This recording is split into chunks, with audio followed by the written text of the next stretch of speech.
Hello everyone, good evening. শুভ দীপাবলি শুভেচ্ছা নিয়ে আজকে ব্লগটা স্টার্ট করলাম। যেহেতু কালকে কালী পূজা ছিল, তোমরা সবাই জানো, তো কালকে সময় হয়নি ব্লগটা দেওয়ার জন্য, যেহেতু পূজা হতে হতে সব জায়গাতে একটু দেরি হয়। তার জন্য ভাবলাম যে আজকে তোমাদের সাথে শেয়ার করি। তো আমাদের পাড়ার পূজা, তো দেখো সুন্দরভাবে জুবিনের ফটো দিয়ে পূজাটা সুন্দর করে করেছে। এই তো আমরা সবাই সুন্দরভাবে উপভোগ করি, ছোট থেকে ভীষণ ভালো লাগে। যেহেতু পাড়ার পাশের বাড়ি, মানে আমাদের বাড়ির পাশে আর কি। তোমরা যারা যারা লোকাল আছো তোমরা সবাই জানো, হয়তো পূজাটা খুব সুন্দরভাবেই হয়। আর মা কালীর পূজা হোক বা যে কোনো ভগবানেরই পূজা হোক, পূজা বলতেই ভালো লাগে। তো যেহেতু এটা লাস্ট পূজা, তো খারাপ লাগে যখন কালী পূজাটা শেষ হয়ে যায়। তারপর তো আর সেরকম পূজা হয় না। তো লাস্টে হবে আবার, যদি পারি তোমাদের সাথে শেয়ার করব। ছট পূজাটা যদি যাই, ছট পূজাটা লাস্ট আছে, ওটা তোমাদের সাথে শেয়ার করব। তো সবাই উপবাসীরা সবাই বসে আছে। তো আমি একটু তোমাদের সাথে ক্লিপ শেয়ার করলাম। আমাদের বাড়িতে সুন্দর করে লাইটিং লাগানো হয়েছে, যেহেতু দীপাবলি বলে কথা।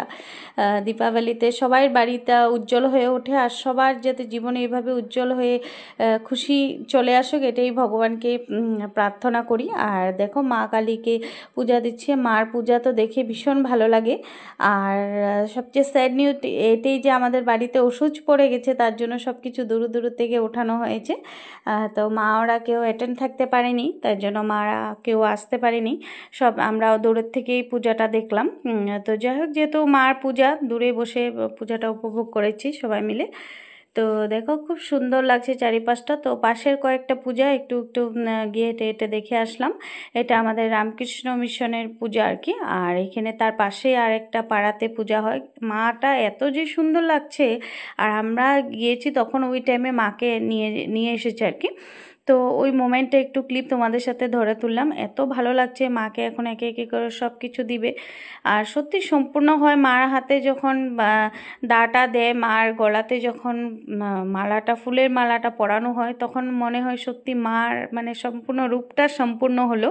এতটাই যে ভাল লাগছে না মাকে দেখে। আর যেহেতু লাল পাড় শাড়ি, একদম সিম্পল, যেটা ন্যাচারাল থাকে, মা সবসময় যেভাবে থাকে ওরকমভাবে করানো হয়েছে, এতটাই ভালো লাগছে না আমার। আর আজকে যেহেতু ঘুরতে যাব, তো কোথায় কোথায় ঘুরতে যাব ওটা তোমাদের সাথে শেয়ার করব। আর ব্লগগুলো কেমন লাগে তোমরা প্লিজ একটু কমেন্ট সেকশনে কমেন্ট করে জানিও। আর প্লিজ তোমরা একটু জয় মা কালী লিখে দিও। আর এখানে বাজি ফোটানো হচ্ছে, আর আমি একটু রিলস ভিডিও করে নিচ্ছি, যেহেতু এগুলো ট্রেন্ডিং ভিডিওগুলো করতে তো হবে, তো আমি একটু করে নিচ্ছি। আর এখানে দেখো কিছু এগুলো সব কিছু তোমাদের সাথে শেয়ার করা হয়েছে অলরেডি, রিলস ভিডিওগুলো, তাও একটু ক্লিপ শেয়ার করে দিলাম। আর এখানে উপসীরা সব এখন উপাস করার জন্য রেডি। এখন সব অঞ্জলি দেওয়া হবে, অঞ্জলির জন্য সবাই রেডি হয়ে গেছে। আর এখানে আমরা সব বসে আছি, বসে বসে পূজাটা উপভোগ করছি। যেহেতু পাড়ার পূজা, পাড়ার পূজাতে তো ভীষণ ভালো লাগে আর কি, খুব এক্সাইটেড পাড়াতে পূজা হলে। তো সবটাই শেয়ার করছি। তো পূজা টুজা সম্পূর্ণ শেষ হওয়ার পরে সম্পূর্ণ আর তোমাদের সাথে শেয়ার করা হলো না, কারণ ভিডিওটা ভীষণ লং হয়ে যাবে। তারপরে এখন প্রসাদ বিতরণ হচ্ছে। তো এখন প্রসাদ খাওয়া হচ্ছে সবাই মিলে। তো বোনকে বলছি, তো বোনের যেহেতু বিয়ে চলে আসছে, একদমই ঘনিয়ে চলে আসছে, তো বোনকে বলছি যে তোর টাইম এসেই গেছে। যাই হোক, এখন আমাদের প্রসাদ খাওয়া হচ্ছে। প্রসাদের পর খিচুড়ি লাবড়া সবাইকে দিয়েছে। তো তারপর আজকে এতটুকুই ভিডিও থাকলো, আর নেক্সট ব্লগে আবার দেখা হচ্ছে তোমাদের সাথে। আজকের জন্য এতটুকুই, বাই বাই, ভালো থাকো।